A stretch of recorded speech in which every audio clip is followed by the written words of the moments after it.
And now it's time that we hear from another keynote speaker, that is Mr. Chandrashekar BU.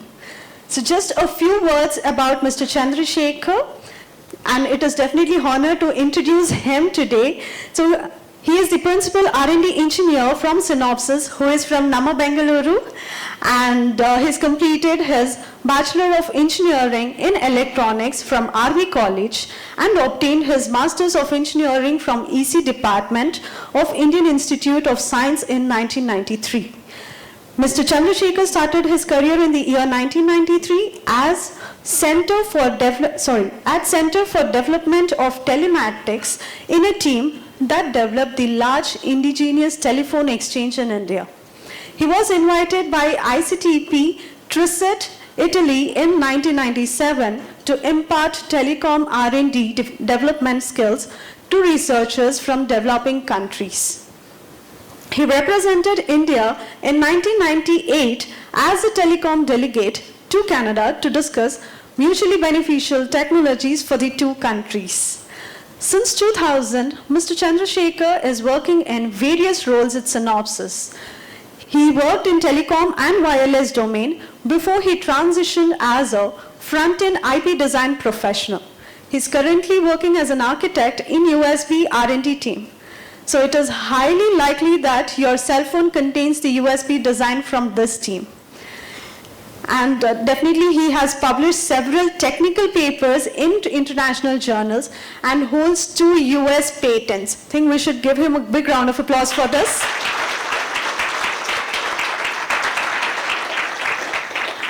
Through Synopsys, he is associated with several NGOs where he interacts with children and helps them develop scientific temperament.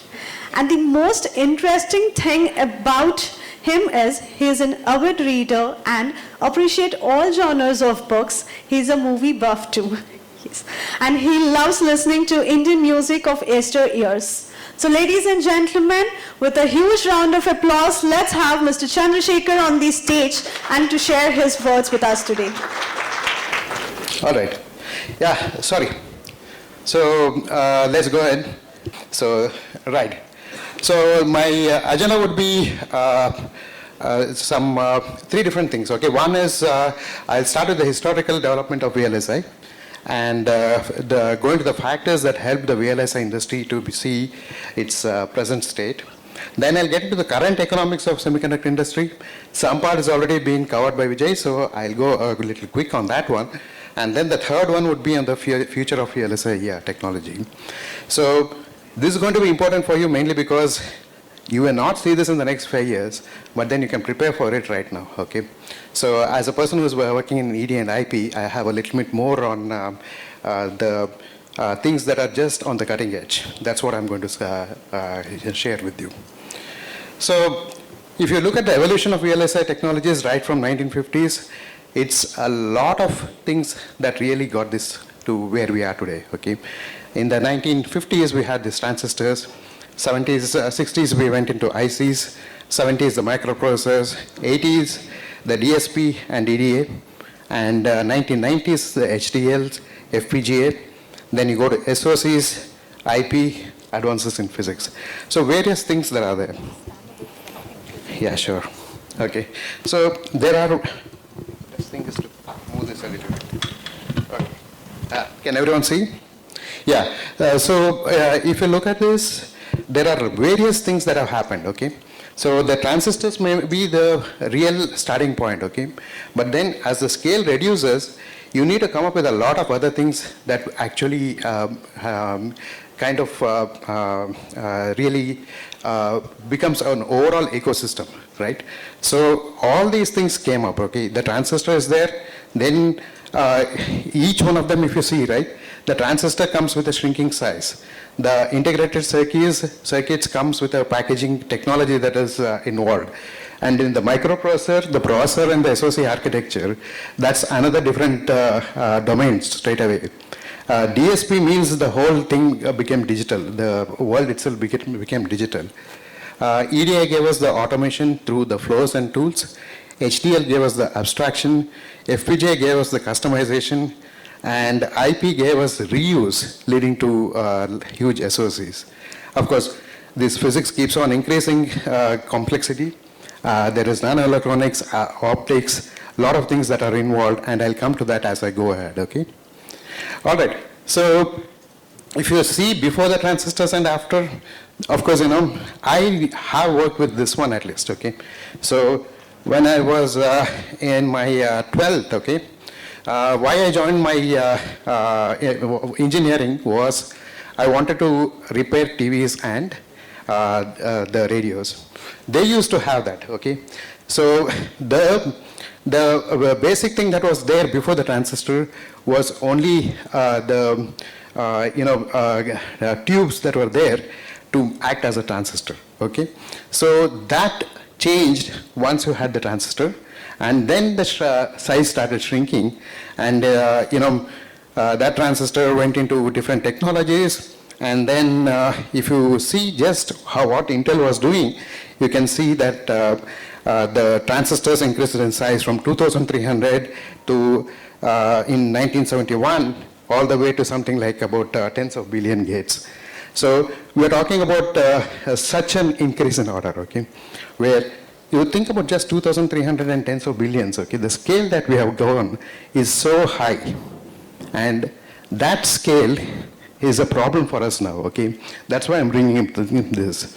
We can't continue to grow at this rate because we are going to have 10 nanometers is what we talked about, and already 5 nanometers, 3 nanometers, where do we go, right? And of course, when I was talking about different things, the packaging and fabrication technologies, so fabrication technology is one thing, okay, where you need to really start decreasing the size. And then once you start decreasing the size and the ICs become very small, then you also need to have corresponding packages also. So here I've only given packaging. You can see what I was working up with deep in the 1970s, and now we are coming to a stage where, there were a lot of developments here, ball grid array, and chip scale package, and now we are talking about wafer level package, and then also the 2.5D and 3D ICs. So we'll come to that. That is the focus of my topic, the 3D ICs, when we come to the second part of my presentation. All right. So MUPs, all of you know that from the 80s to 2006, if you really look at it, there is a lot of changes that are coming into process, and I'm not going to go into the details of that. Then the EDA is something like, without EDA, what would have happened is if you just had a small house to build, it is so easy. But imagine a skyscraper, okay? It is having so many things that are to be, taken care of. Just imagine, somebody is in ground floor, and your, water is coming all the way from 100th floor, right? So there is a tremendous pressure that comes from there. How do you handle that pressure? Then you have so many other factors that come, like on the structural part of how the skyscraper is going to be built.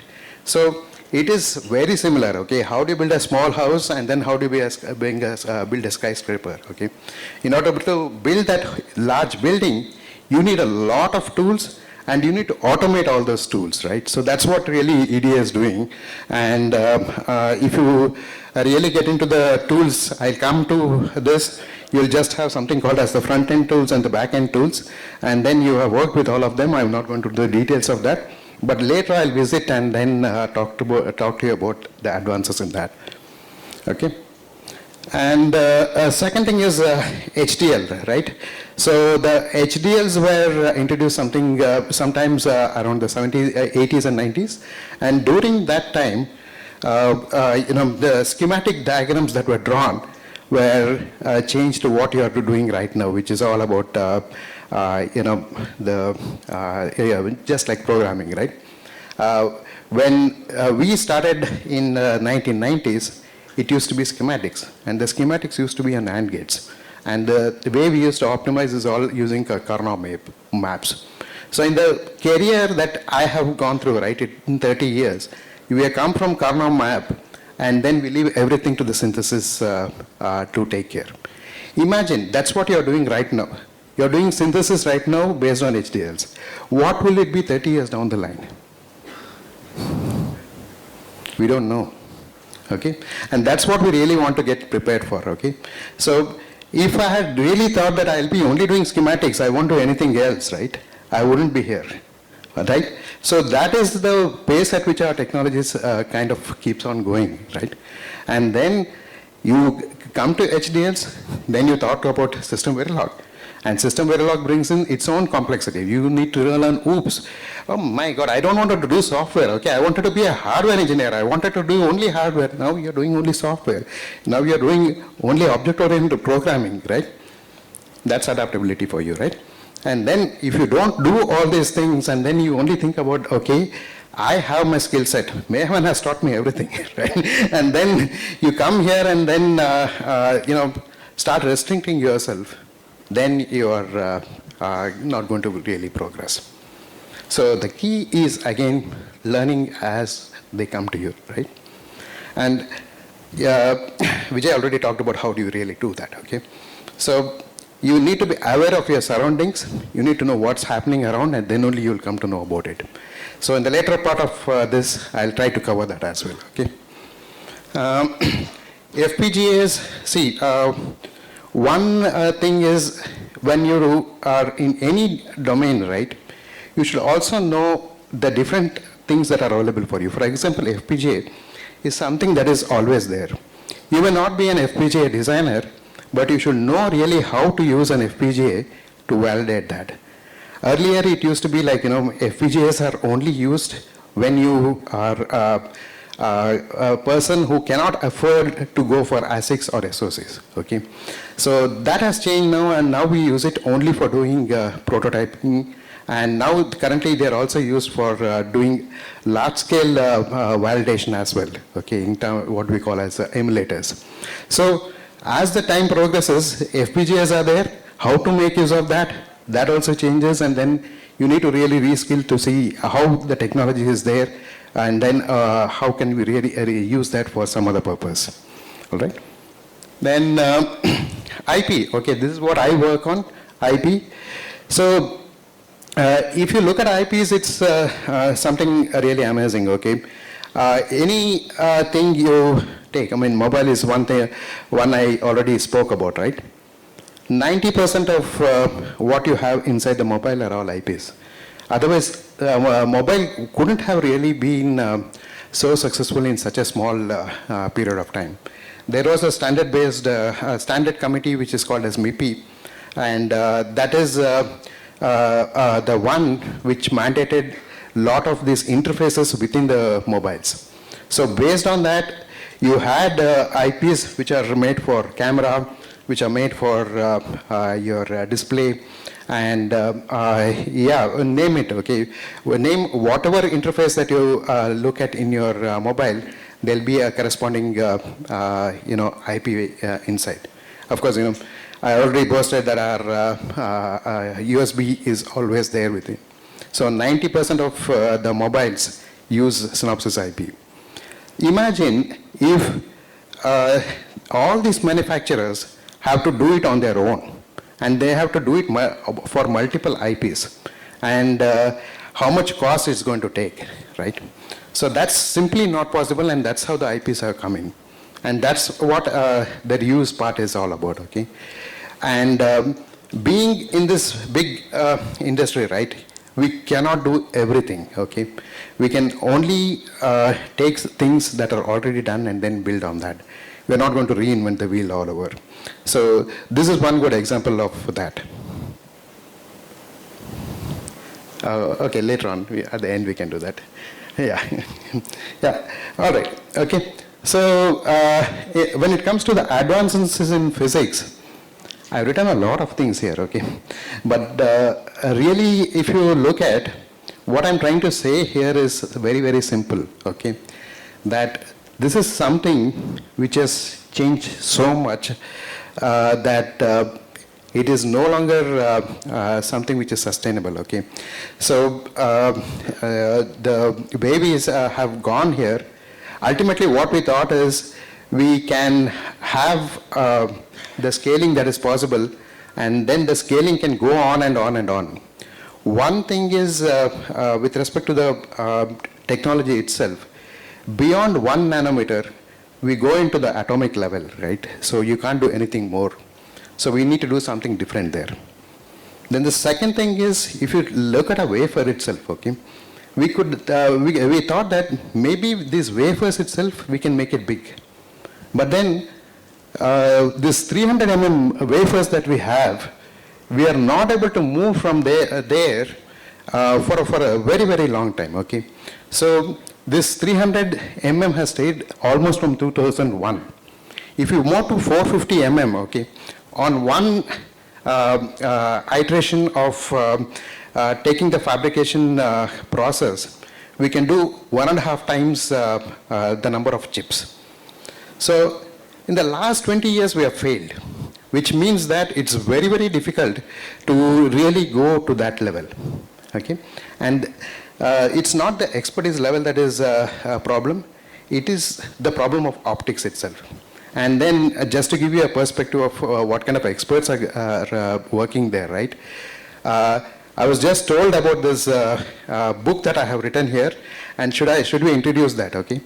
So that book is on astronomy, and you'll remember that, in the 90s we had this Hubble telescope, and Hubble telescope, when it went all the way to be launched in the 1990s, there was an issue. And that issue was just because the optics was not well, the curvature of one of the lens was not proper. You know who actually made that proper? It's a Synopsys scientist who was working at that time for a different company. So he's the one who took that, and he said that, okay, this is how we need to do it. And then that is how actually we are able to see all these beautiful images that we see from Hubble telescope. All right? 20 years down the line, we had another telescope that went, I forget the name right now. And in order to design that, the same team which was working in Synopsys was recalled, okay? They recalled that to build the telescope that went, I think it went a couple of months ago. I don't remember the name. Anybody knows that?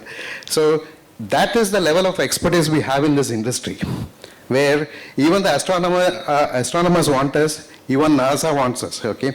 So that is the niche of our industry, where even though he talked about, NASA, we are there, okay?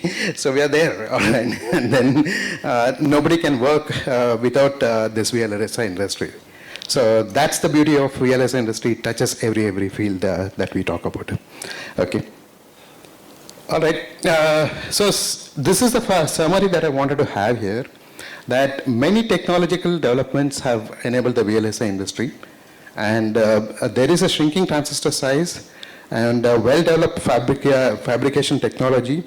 The system architecture, process system architecture has evolved a lot. The tools have been automated to a very, very large extent. The digital world is ruling the roost, more and more digital worlds, so much so that you design anything other than this. For example, if you want to do any mechanical design, you have a digital equivalent of that, you design that, and then you come back to mechanical, right? So anything that you want to simulate, it can be done in a digital world. Then you have higher and higher abstraction levels, and that has resulted in a very complex design, which is almost unmanageable now. So that's where we are. And we have customized and flexible solutions in terms of the FPGAs that I talked about. There is reuse, then there are advances in nanoelectronics. Summary is simple, okay? The current VLSI industry is a result of embracing these different innovations, okay?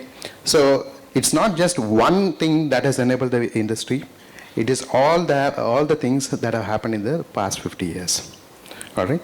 And while doing so, there are so many problems that have come up.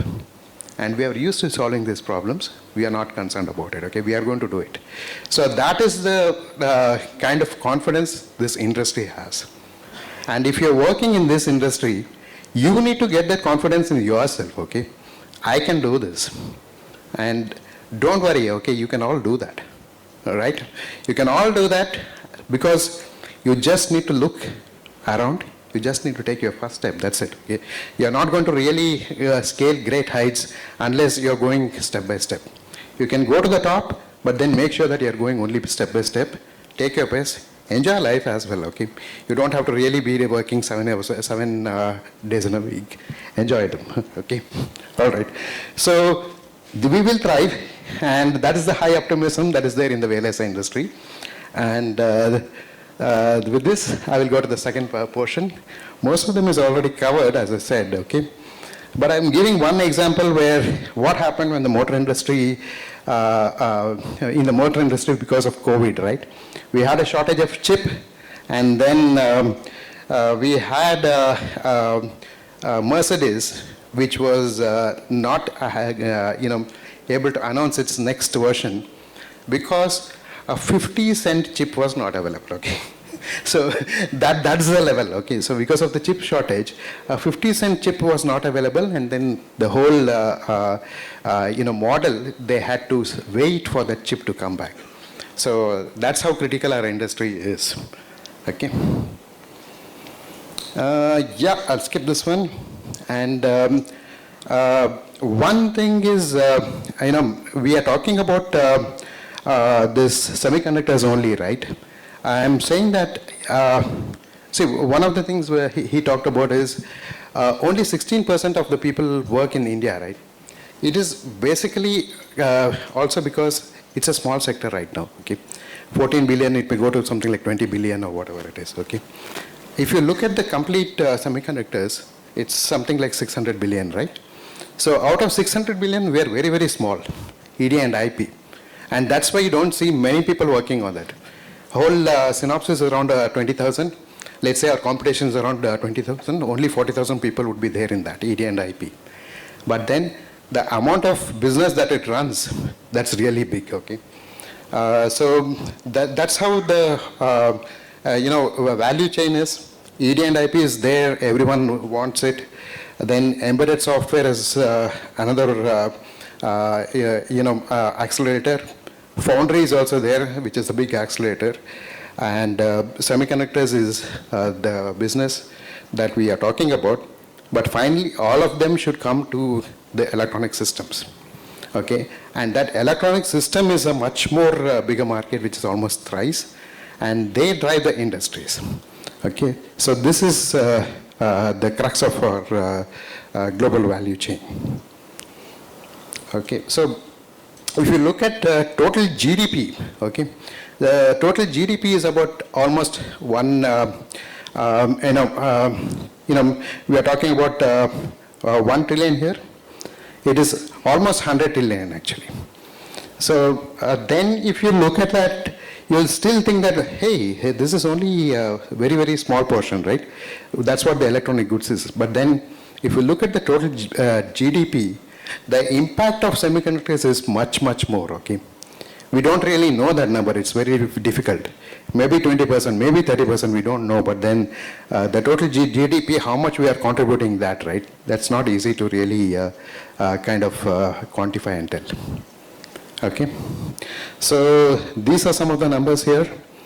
So this is saying like from 85, if you see, right? From nowhere, we went up to 600 billion. And this is exactly what was spoken by Vijay as well. He spoke about different verticals in the industry, and here if you look at what they finally come to in terms of the real components, it is still these two things that are important for us. Okay, one is the memory. If you see the memory that is there, right, it is there at something like 80 in 2016, and then it is 137, and then it keeps on moving actually. So that's one of the most important ones. Fortunately, you're working there, Vijay, right? Okay. And logic is the next one, okay, which is also moving at a highest pace. And this is, just for you to see that each type of component, how much they contribute to in terms of the market. So memory is the biggest, logic is the next. Then you have all the micro components like MPU, MCU, DSP, analog. Then the OSDs are at the bottom, optical, optoelectronic, sensor, and discrete. Okay. All right. So skip this one as well. Okay. This is the same thing what which I talked about in a different way. Okay. So if you look at what is happening, yeah, we were talking about the 2020 to 2026, if you see, right, there's going to be a 60%. So similar thing is going to continue, and you can see that whatever he talked about, the same thing will arrive at, okay? So it's telling in a different way. And this is mainly based on different segments that we have. How is the automotive coming? How is the communication coming up and things like that? And the next slide is also showing that the same thing. So if you really want to concentrate, there are two things that are there. One is automotive, because automotive is growing very, very quickly. The other one is data, because data is the number one. Okay, so data is, if you see at this side, right, it is the biggest chunk. So data being the biggest chunk, that is going to be always very, very important. And especially with respect to AI, data processing is very, very important, right? So data and the next thing is automotive. These two will be the major drivers. That's what it is. All right. So finally, this is the crux of what I wanted to say. Okay. This is about multi-die. So you have already studied about how every chip is going to be designed as far as one die is concerned. From here, we are going to move, okay? Because of this increased and new demand for semiconductors, from autonomous cars to surgery, performing robotics, and also what we have seen in the past, right? There is an unprecedented market shift that has happened because of the supply chain pressures that come. So users expect that the functions keep on coming very quickly, but the complexity is really, really hard. And whatever it is, because of the expectations that are there, we have a lot of promising opportunities in the electronics industry. Even new players entered, right? Alibaba, we never heard of them. They are entering. Amazon is trying to enter big time. So these are the ones also who will continue to invest. And because of that, we are going to have a lot of demand.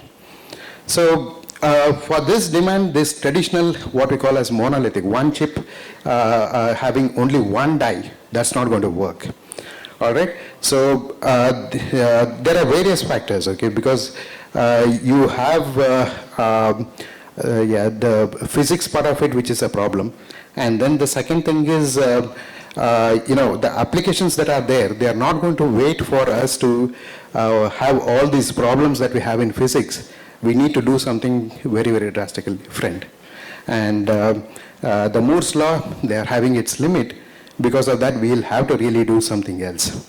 And that something else is, I think I'm going to skip this one and go here, okay, is this multi-die system. All right. So it's simple. If you look at this, this is the monolithic SoC, which has one core, okay. But then you take it out, one die, you take it out, and then on one package, you have multiple dies. That's what the multi-die system is all about. Okay, quite simple. All right. Now, it is kind of a counterintuitive. If you really look at this, we are always thinking we should go on doing more and more on one chip, right? But we are doing the opposite, where we are going to have smaller numbers and then smaller chips or chiplets, and then we are going to put them together. It's something similar to you having a housing complex, okay? If you have a housing complex with multiple towers, that's much more better than having one tower which is going to go all the way up to the sky, right? It is something similar that's going to happen here in the multi-die system, okay? And it is mainly because of the cost we know that the cost is already increasing, and Vijay talked about almost like 3.5x cost that's going to be expected, right? If we go the same way, beyond 3 nanometers, it's going to be too much. The cost per yield mm square is going to increase too much. And that's what is called as the SysMore complexity, where you can't really do that. So it's all because of the optical parameters. There's something called as the reticle, which is same as what you have in your camera. Something finally translates to the mask that we are going to talk about, right? So on the photo mask, you cannot have mask bigger than a certain size. And because of that reticle limit, we have to think going in a different way. All right. So there are already different types of multi-dies that are come up. So one is simple. You have 2 dies kept one to next to each other, and there, if you are not really okay with that, then you can go with something called as a 2.5, where the substrate is having a bridge in the center, and the dies are connected in a different way. But then the 3D is the real one, where the dies are stacked one after the other. Okay, so there are all different technology that are there, and in general, all these are going to really make sure that we have multiple dies that are packed in the same package.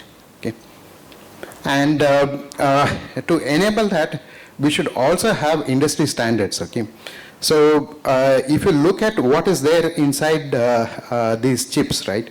And for example, when we talked about these different CPU cores here, we need to interconnect them. How do you interconnect each one of them is what is talked about here. There is something called UCIe that is coming up as a protocol, and that is one standard. And then the second one is a high bandwidth memory. Okay, so the high bandwidth memory is also something which will help us alleviate the bottleneck by having a very high density memory which is tightly coupled. Okay, so what is HBM? Let's start with that. Okay, so here the HBM has not just one DRAM die. You'll have DRAM dies stacked vertically. Okay, so that's the high density bandwidth, high bandwidth memory, and since they are stacked vertically, right? Then it will result in a lot of advantages. Some of them put them there, the low power consumption. Then you'll have the ultra-wide communication. All that is possible because they came up with something called as this TSV, the through silicon vias, and they're already at this level what we call as bumps, and even here they are coming up with micro bumps to connect one die to another die. Okay. All right. So the other thing that is happening is something like intelligent memory systems. Okay. So when there is a memory and then there is a processor, right? We also can't have a system where everything goes to the processor and then gets processed.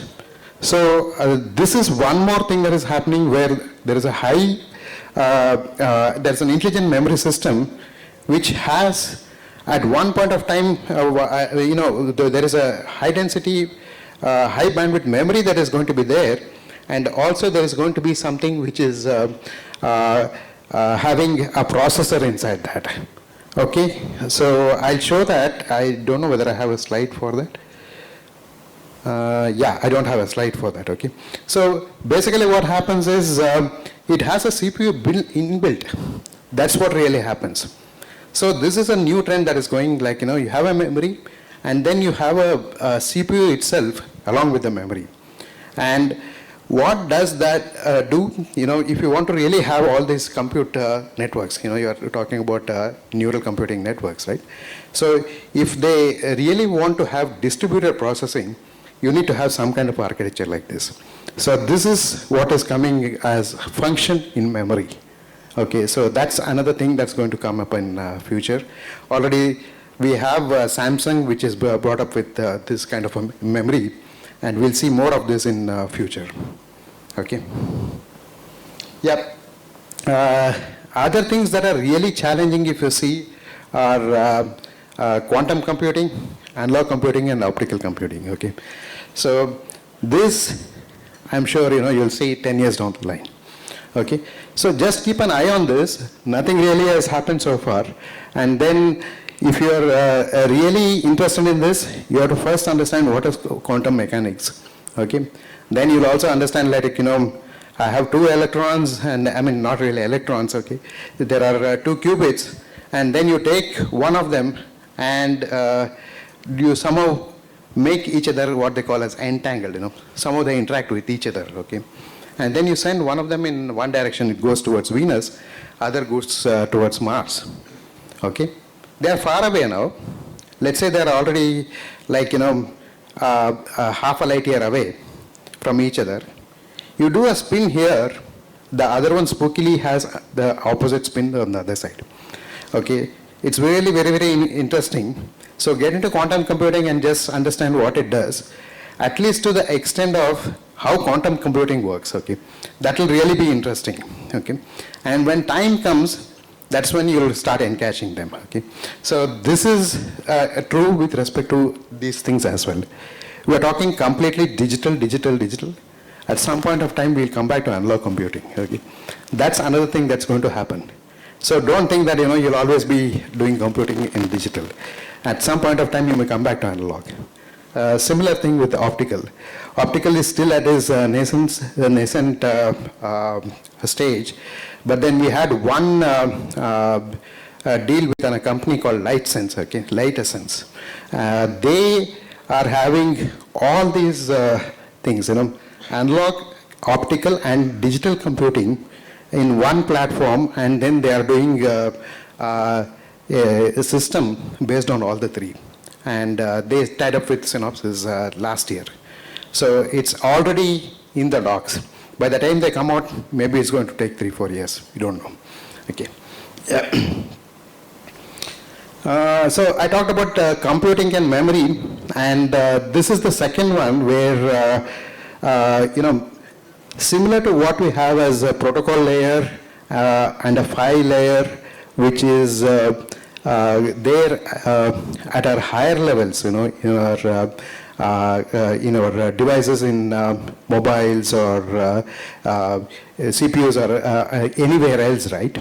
So here, when you go back to a multi-die, right, between one die to another die, you will need to have something like this to have a communication.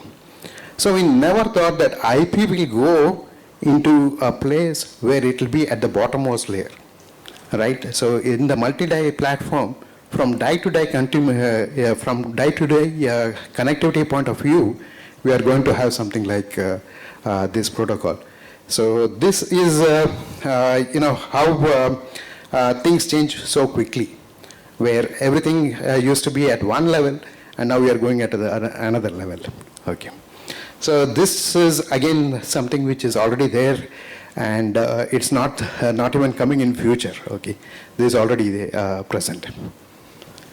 Okay, so there are challenges. So when imagine, okay, I just told you that everything that we do on one die, we have to do with multi-die. All the problems will remain. Okay, you take up any challenges. Okay. The heterogeneous system integration, power and thermal, system pathfinding. So these are all the challenges that will come up, okay? Because one that were there was single has to come with multi-die. So you don't have one system, you have multiple systems on one chip. That's the heterogeneous system integration. Then if you have a power and thermal management, you're using one die, you have to do for multiple die. So all the problems that were there in one die, it will come and then new things will get added. Now I don't think I have much time here. So what I'll do is I will say that there are so many things that are there, the architecture exploration stage, then the system implementation challenges that are there, and system software development is there, hardware validation is there, and all of them, right, really need to be addressed in one go. So for each one of them, if you see, right, there will be some kind of a solution which is given by EDA, and that is where we'll start off. Like virtual prototyping is one of them to see how we are going to do all of them, even at multi-die level. So that's already being addressed at Synopsys right now, right? Then when we talk about this verifying the functional correctness, right, then you'll have to see that everything is verified before they are assembled. Then after assembly also you need to see they are verified. So this again increases the level of complexity, right? So this is the next level, verifying functional correctness. Again, if you see that, that means that you will require a lot of compute power, and not everybody can actually have this computing power in their own companies. So that's how cloud computing is becoming important, and Synopsys Cloud is being launched with the intention that we reuse the compute pool that is there, so that we have manageable compute power, right? So there are also these hybrid emulation systems that are there in the cloud computes, so that you can use that for that multiple die systems as well, all right? Yeah, then sign-off is a very, very big process, right? You know that sign-off for a single die is itself is such a problem. And now this has to be done for a multi-die. So it's going to be on a much, much massive scale, and it will have a lot of system interdependencies as well, right? Yeah, testing, we do have a lot of standards on testing at the lowest level. There is also a couple of IEEE standards on that.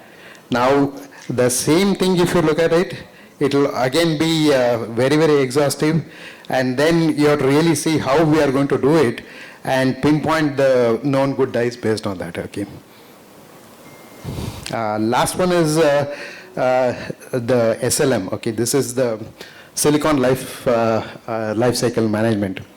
You do all this, but then once it goes to field, how do you do it? In fact, you don't even go into the production. At every time, when it is in design, whether the power performance optimization is proper, and when you are ramping up, what is the yield, and what is the failure analysis. And once it goes to production, the volume testing, the quality, traceability.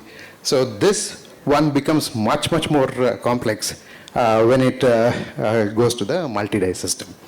All right?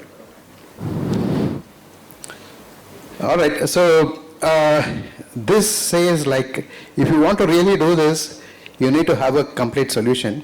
And in this slide, what I'm trying to tell is there is already a solution that is available, and this has everything with respect to the EDU tools that you want and the IPs that you want. And this solution is what we call as, again, we don't have a name for this, but then it includes the architecture exploration, power analysis, verification, then system sign-off, all the things that you really require at multi-die, right? So this is going to be an integrated kind of an environment which will take care of all the things that are required for multi-die development. Okay, but then before that, a word of caution, okay? Now, this is something which is really going to come, okay? But there are so many other things which will come as hype, all right? One of them is AI, okay? We are talking so much about ChatGPT, and then we are thinking that, it's really something that will change the world. Same thing happened a couple of years ago when we were talking about these cryptocurrencies, right? So what happens is, whenever there is a technology trigger like that, right, there is a peak of inflated expectations, okay? And that's what happened if you see previously with our cryptocurrencies. Everybody bought, it went up to 50,000, 60,000. That was what the Bitcoin was costing, you know, with respect to their valuation. And then there is this stuff of disillusionment, okay? We don't know whether cryptocurrencies are already there, but then they are at around $25,000 today, okay? They may or may not come back based on what we call as the slope of enlightenment. Hey, cryptocurrencies are useful, and it is useful in some, it will not be useful in some. So that is the enlightenment, and once that is there, then the plateau of productivity will be there, may not really be at the peak of inflated expectations. So that's going to happen with almost everything that you see in the technology, all right? And after this, you know, the plateau of productivity again may increase and then reach this peak of inflated expectations later on. That depends on how many markets you're going to really address. If the technology is addressing many markets, then again it will go and then exceed this. So that's what happens typically with all these different technologies. So when you're talking about all these technologies, don't go too deep into any technology thinking that this will definitely click, okay? So be at that periphery where you understand enough and then you're ready to enter.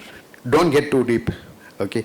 So that's one of the things that I'm cautioning you. All right. So the same thing applied to technology. If you see, if you go to Wikipedia, right, you can see that he talks about it in a very much detailed way. So I am not going into the details of that either. Okay. So the summary is that you have to go from Moore's law to what we call as Cis-Moore. So what is Moore's law? You know, every 1.5 years you are going to double. So that's not going to happen, okay? And what is going to happen is we are going to plateau off when it comes to the technology. After 1 nanometer, we are not going to be as the same thing until, you know, silicon is replaced by something else. And in between, what we are going to see in the between is the Cis-Moore, where we are going into multi-die, and then we are going to have the same kind of productivity that we are expected, at least for the next 5 to 6 years. So that's what is the summary. Okay, and the second thing here is the complexity, which is going to really have interdependencies. We already seen so many interdependencies between different companies, okay? So at the company level, these interdependencies will be much more now, because there'll be experts only doing HBM, for example. There'll be experts who are doing only some of the niche. I mean, again, it's the same thing. Like, if you have a processor that has only ARM that is going to be there, there'll be more and more companies which will have these sophisticated components which would be developed. So those kind of interdependencies also are going to increase. And then putting them all together, if you really look at it, that is where the complexity again really is going to be a lot of interdependency. You can see that if you take an IP from one company and then start developing, it's so difficult for a product company, right?